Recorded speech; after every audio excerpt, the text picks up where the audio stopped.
Hi guys, welcome back to another episode of my Hornby hobby. Yes, it's been a long time because I haven't really had any video ideas or anything. Plus, I've been settling into my new job, which is absolutely brilliant. Also, you might notice that things look quite a lot clearer. That's because I'm using my new phone, which is the Samsung S21, proper high-end quality, and it looks pretty good. I like it. Normally, with the old one, you've got like light flickering, you know. Anyway, I want to talk about the unsung heroes of Hornby, which is the 040s. Now, 040s are these things. Now, an 040 is basically built like a tank. These things, you get them with starter sets to start you off because they require very little maintenance and they're almost impossible to break. And plus, there's not much going on in the way of the motor. There may be a couple of wires, but that's about it. So it'll just be a motor,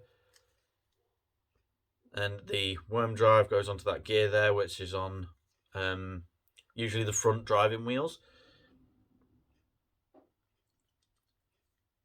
And they've got very little detail on them. They've got no handrails to break off. There's barely anything that can be broken off. They're very solid construction. These things are literally 10 a penny, really. This is, I believe, the D tank. Okay. Side note: there are more 040s that you can get, bar the ones that I've got. There's diesels especially, but I've mainly got steam engines because steam engines are poetry in motion. So, yeah, of course, this one came with the industrial freight set, and I modified it, and it's still going strong to this day. I've owned it and used it for well over a year, and still going. It's had very little maintenance. It's had very little wrong with it, and yeah. Next is the infamous Hornby Pug, which has carried every single livery from the there's the LMS Maroon, there's BR Black, and probably every other colour known to man. But it's most known for Smoky Joe. And I especially love the Centenary version. Now, the Centenary version does have a bit more detail put into it than the original did. I mean, for example, there's handrails on the boiler, and there's also rails at the back of the cab, which I've had come off several times. And plus, the valve gear is a bit more intricate than on the D tank.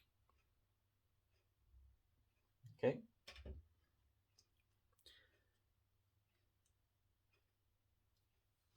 And yeah, again, just like with the D tank, this has had very little maintenance done to it. I mean, it's had a couple of problems, but they're easy to fix compared to using bigger locomotives. And I love 040s. I just love them. They're so small and powerful. And especially the Centenary Smoky Joe. I love it. The next one is my latest 040, which is the modified E2. The reason why I say modified is because an E2 commonly, ignore the blue, looks like that. It looks really long. Okay, that's an E2. E2s are usually 060s. This is why this is a modified one, and as I've said in the video, it looks like Thomas. Just add 2 more wheels there, coat it blue, it's Thomas.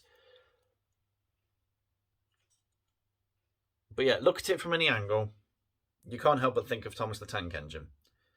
So that's a modified E2. It has the same valve gear as the D tank. And just like the D tank, it has very little details. There's no handrails to come off. There's nothing that could be broken off. And just like with the D tank, it's just literally a motor that goes onto the gear there. And then as the motor turns, that turns those wheels. The final one that I have is the 101. And just like with the Pug, this is carried every livery known to man. There's a Great Western green, I believe. This one has painted handrails, but they're not separately fitted. There's no brake rigging, but it does have the same valve gear as Smokey Joe, or rather as the Pug. And again, these are just built like tanks, these little things. They're just fantastic. And they don't get much praise, I think, because these are really how you start off the hobby. You know, you find them in cheaper sets. I mean, if you buy, for example, the Flying Scotsman set with 2 or 3 LNER coaches, a loop of track and a siding, you're looking at probably well over 100 quid. Whereas, if you got the Industrial Freight set, which is just an 040 and 3 pieces of rolling stock, then that's less than 100 quid. So it's cheaper. And plus, they're much quicker to manufacture. And like I said, they're 10 a penny. I mean, the Santa's Express, which was a 101, you'd be surprised how cheaply you can get that. Now, as I mentioned, there are diesels. I'm not very clued up on diesels. I mean, all I know is that that's an 060. That's all I say. I don't know the specific type of it. But as I said, steam engines are just poetry in motion. Just hearing them hiss and pop and seeing steam hiss from every orifice. It's entertaining to watch. It's poetry in motion. I would like to get some air diesel shunters that are in the same vein as this. Now, you may be wondering, what about the Ruston? Well, the Ruston doesn't really count as an 040. Yes, it is an 040 wheel configuration, but the motor inside it is way more complicated because it's tinier than these and it's more fiddly. Okay, so while it is an 040, it isn't an 040. Plus, there are separately fitted details. You know, there's brake pipes and all that jazz. There's a billion things there that could be snapped off. Whereas the 040s that we've showcased today are meant to be robust, you know. So, the D-Tank, the Pug, the modified E2, and the 101. And the small little engines, they're strong, they're powerful, and they get the job done. They get you started.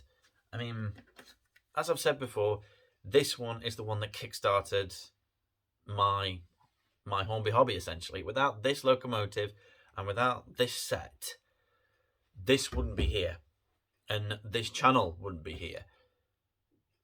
So, if you've got 040s in your collection, get them out, give them a run, and show them that you appreciate them. Because other locomotives that you've got, so I've got 2 Thomases, Coco, I've got diesels, I've got those 2 tender drives, I've got the Flying Scotsman, I've got tons of locomotives. I've got problems with pretty much all of them. I've had problems with the Ruston and definitely had problems with those 2 tender drives. I haven't had any problems with Thomas. I've had problems with the Princess Elizabeth, the Flying Scotsman. That Ginty I've had problems with. And, you know, but the 040s are much sturdier. And even when all of these locomotives are gone, when they've been scrapped, these ones will still exist. So be sure to give your 040s a little bit of love. And that does it for this video. Thanks for watching. Hope you enjoyed it. If you did, like, comment, subscribe. Always much appreciated. And if you've got any train fans yourself, then show them this video and any of the other videos that we've done on the channel. Really helps me out. And yeah, so that's it for this video. Stay safe and thanks for watching.